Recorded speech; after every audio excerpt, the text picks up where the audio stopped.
భక్తులతో పనిచేస్తున్న అధికారుల మొండి వైఖరి నశించాలి. అధికారుల మొండి వైఖరి పండుగలకు భక్తులతో పనిచేస్తున్న అధికారుల మొండి వైఖరి విడుదల చేయాలి. పెండింగ్ జీతాలు వెంటనే విడుదల చేయాలి. పెండింగ్ జీతాలు వెంటనే గ్రామ పంచాయతీ కార్మికుల వేతనాలు వెంటనే జిందాబాద్ జిందాబాద్ జిందాబాద్ జిందాబాద్ మరి గ్రామ పంచాయతీ కార్మికుల పెండింగ్ జీతాలు వెంటనే.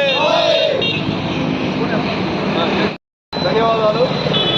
ఈరోజు మన యూనియన్ రాష్ట్ర కమిటీ అన్ని జిల్లా కలెక్టర్ల ముందు కార్యక్రమం నిర్వహించాలని చెప్పి తెలియజేయడం జరిగింది.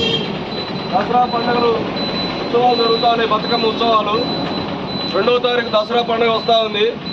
అయినా ఈ రోజు వరకు గత 3 నెలలుగా గ్రామ పంచాయతీ కార్మికుల జీతాలు ఇవ్వకుండా నిర్లక్ష్యం చేస్తూ ఉన్నారు. అందుకనే ఈ పండుగ సందర్భంగా కార్మికులందరూ కూడా వేతన బకాయిలు విడుదల చేయాలని కోరుతూ ఈరోజు మనం ఈ జిల్లా కలెక్టర్ల ముందు ధర్నా నిర్వహిస్తా ఉన్నాం. ఇప్పటికైనా రాష్ట్ర ప్రభుత్వం స్పందించి వెంటనే కార్మికుల అకౌంట్లోకి డబ్బులు జమ చేయాలని చెప్పేసి మనం ఈ సందర్భంగా ప్రభుత్వాన్ని కోరుతా ఉన్నాం. ఈరోజు తెలంగాణ గ్రామ పంచాయతీ కార్మికులందరికీ గత 3 నెలలుగా జీతాలు ఇవ్వడం లేదు. పెండింగ్ జీతాలు వెంటనే విడుదల చేయాలని కోరుతూ సిఐటి ఆధ్వర్యంలో ఈరోజు రాష్ట్ర వ్యాప్తంగా అన్ని జిల్లా కలెక్టరేట్ల ముందు మేము నిరసన కార్యక్రమాలు జరుగుతూ ఉన్నాయి. ఖమ్మం జిల్లా కలెక్టరేట్ ముందు కూడా ఈరోజు ధర్నా నిర్వహిస్తూ ఉన్నాం. రాష్ట్ర ప్రభుత్వం దసరా ఉత్సవాల సందర్భంగా మహిళలకు చీరల పంపిణీ ఇతర కార్యక్రమాలు చేస్తూ ఉన్నారు. ఇవాళ గ్రామాల్లో కూడా బతుకమ్మ ఉత్సవాలు నిర్వహిస్తూ ఉన్నారు. వాటన్నిటిలో కీలక పాత్ర పోషిస్తున్నటువంటి గ్రామ పంచాయతీ కార్మికుల్ని పండుగ సందర్భంగా పస్తులతో పని చేయించడం సరైనది కాదు. వెంటనే వారి వేతన బకాయిలను విడుదల చేసి వాళ్ళ అకౌంట్లకి డబ్బులు జమ చేయాలని చెప్పేసి ఈ సందర్భంగా మేము ప్రభుత్వాన్ని కోరుతా ఉన్నాం.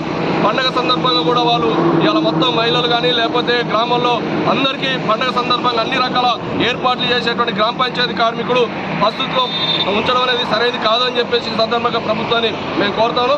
వీటితో పాటు ఇవాళ తెలంగాణలో కాంగ్రెస్ ప్రభుత్వం అధికారంలోకి వచ్చే ముందు గ్రీన్ ఛానల్ ద్వారా ప్రతి నెల మేము గ్రామ పంచాయతీ కార్మికులకి అకౌంట్లో డబ్బులు జమ చేస్తామని చెప్పారు. కానీ ఈ రోజు వరకు దాని అమల్లోకి తీసుకురాలేదు. అట్లే మల్టీపర్పస్ విధానాన్ని కూడా రద్దు చేస్తామని చెప్పారు. వాళ్ళు మేనిఫెస్టోలో కూడా పెట్టారు. కానీ ఈ రోజు వరకు కూడా గ్రామ పంచాయతీ కార్మికుల మల్టీపర్పస్ విధానం మీద రాష్ట్ర ప్రభుత్వం ఇంకా స్పష్టత రాలేదు. 51వ నెంబర్ జీవోని వెంటనే రద్దు చేసి మల్టీపర్పస్ విధానాన్ని కూడా రద్దు చేయాలని చెప్పేసి కూడా ఈ సందర్భంగా మేము ప్రభుత్వాన్ని డిమాండ్ చేస్తాను.